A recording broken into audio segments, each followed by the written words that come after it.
Hey, you should get out more.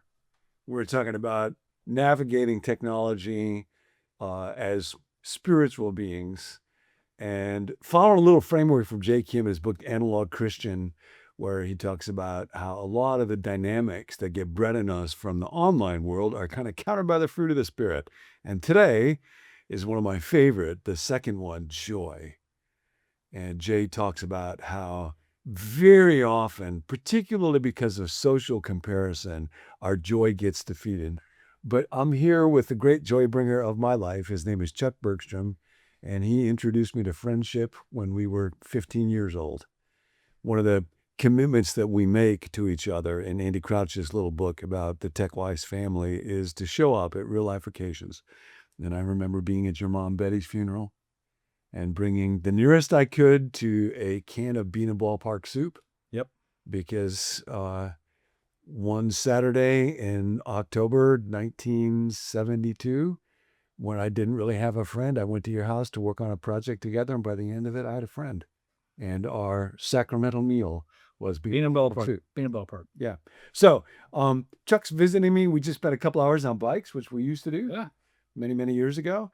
And I want to talk a little bit about joy, and you can talk about it or you can just sit there. But towards the end, I am going to read you some thoughts, and I'd love any thoughts that you have about joy. All right. And this is one take. John would not really tell me what this was about. He just didn't. Come join me, and at the end, I'm going to ask you something. So I'm here.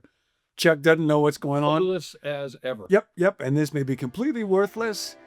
There may be language that gets used during this that means that it can't be used, and I have no idea. So we're just rolling one time, and if it's any good, you will get it. And if it's not, you'll probably get it too. There you go. This is my friend.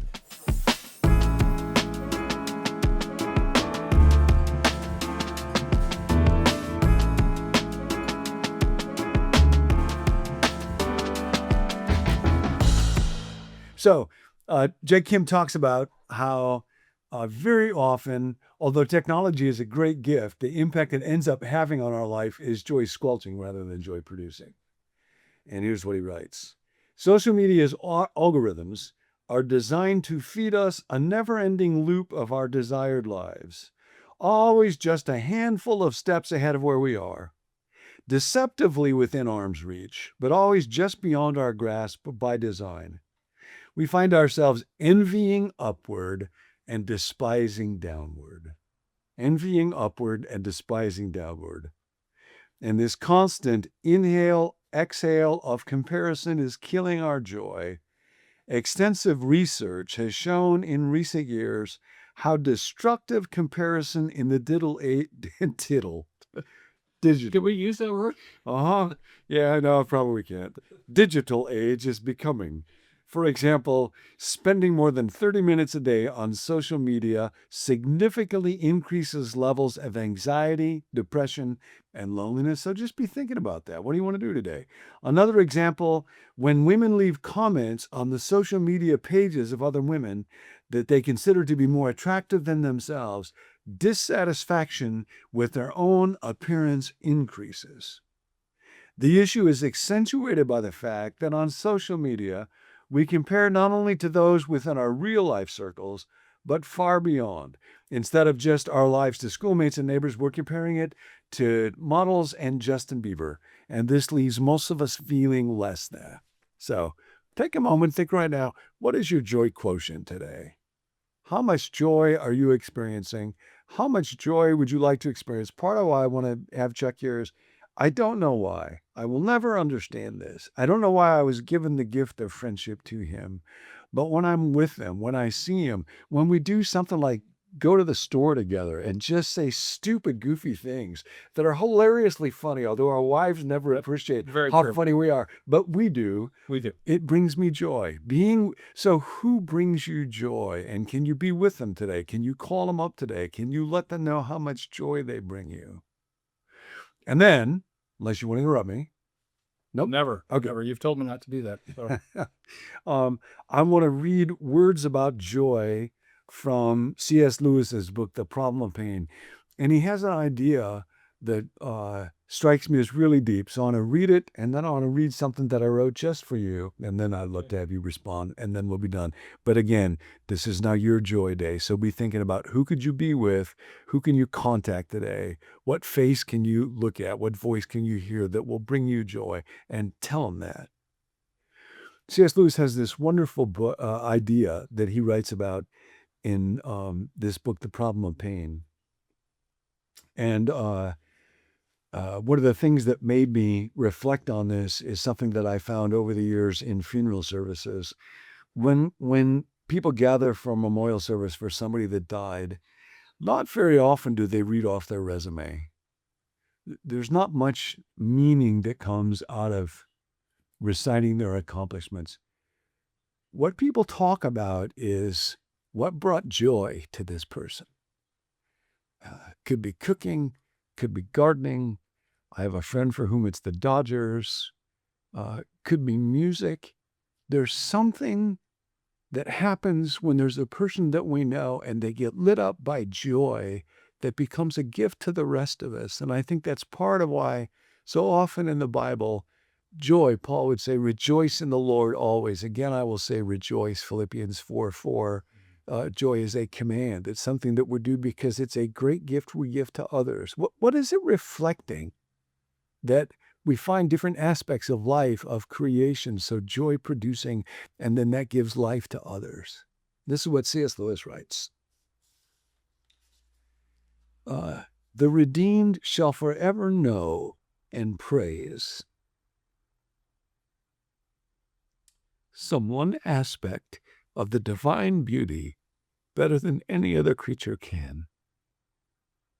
Why else were individuals created? But that God, loving all infinitely, should love each differently.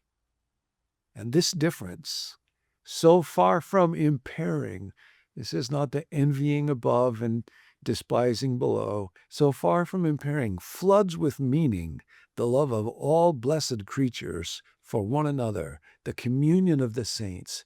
If all experience God the same way and return him in identical worship, the song of the church triumphant would have no symphony. It would be like an orchestra in which all the instruments played the same note. Aristotle told us that the city is a unity of unlike. St. Paul said the body is a unity of different members. And the idea is that the human race was created because each has something to tell all the others, fresh and ever fresh new, of the my God, whom each finds in him, whom all praise as our God. That you were made to see and enjoy some aspect of God in a way that nobody else in all the universe quite can. And when you identify it and find it and name it and say, oh, I love this, that's why we get lit up when joy gets born in somebody. It's part of what we're created for. And so I just made a little list, thinking about my friend Chuck, and I want to read it, of things that I have seen produce joy in you. And then you can say whatever you want to or not, but I wanted to tell you. Again, unrehearsed. I've not seen this. So, what brings you joy? You love to take Malia out in an old Airstream and live in nature. You love to go to Lake Wadawi early in the morning. You love certain kinds of humor that often involve the body and its strange functions and odors, and your mind works so fast when opportunities for humor in that vein arise that it is your superpower. You love the freedom that comes from riding a bike. You love to help the underdog. You love to find somebody who doesn't have insulation and spend the day bringing it. You love a Carmen Gia. You love to play catch with Lost, to watch Claire run, to hear Elena sing. You love to sit across somebody who is filled with doubt or fear or guilt or sorrow at the Waffle House and surprise them with massive amounts of acceptance and then wisdom. You love to think up a gift or a trip or a gesture that will stun somebody with delight. You love Bonnie Raitt and Olivia Newton-John, not in that order. You love teachers named Lester Lausch and Lindy Lundstrom who changed your life. You love pizza on Saturday night at Villa Capri. You love hosting a shrimp boil and having conversation with people around the table that will go deep into the night with hilarious laughter and amazingly deep conversation. You love to observe and notice people, especially your friends, and name things that are going on inside them that can heal them. You love how your life has turned out so much better than you ever thought it was. You love campy and the mushroom chest and bean and ballpark suit. And I love how you love those things. So that's the pursuit of joy. This is somebody that I'm so grateful that brings it to me. You love the news that you're going to live to be an old man and watch your children grow up and be long on this earth when you thought maybe otherwise.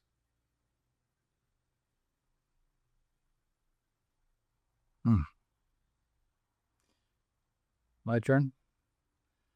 I think one of the things I'm learning from John is that life is a gift, and at times I can be so melancholic and so despairing and feel like life is so unfair to other people that how can I celebrate the things that I have?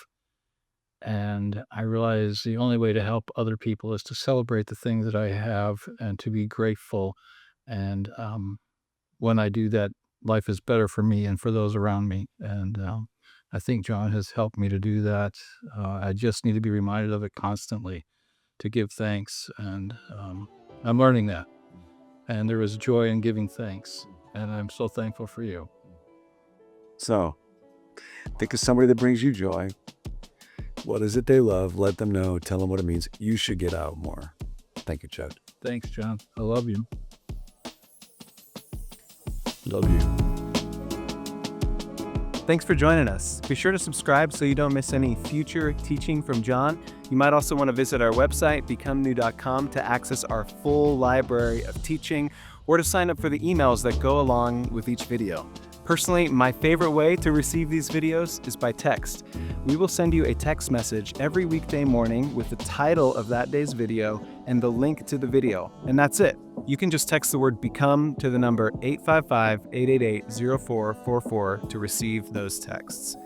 If you have a prayer request, there is a group of us who meet every weekday, Monday through Friday, for 1 hour to pray for viewers just like yourself. You can send us your request at the number 855-888-0444 or email it to us at connect@becomenew.com.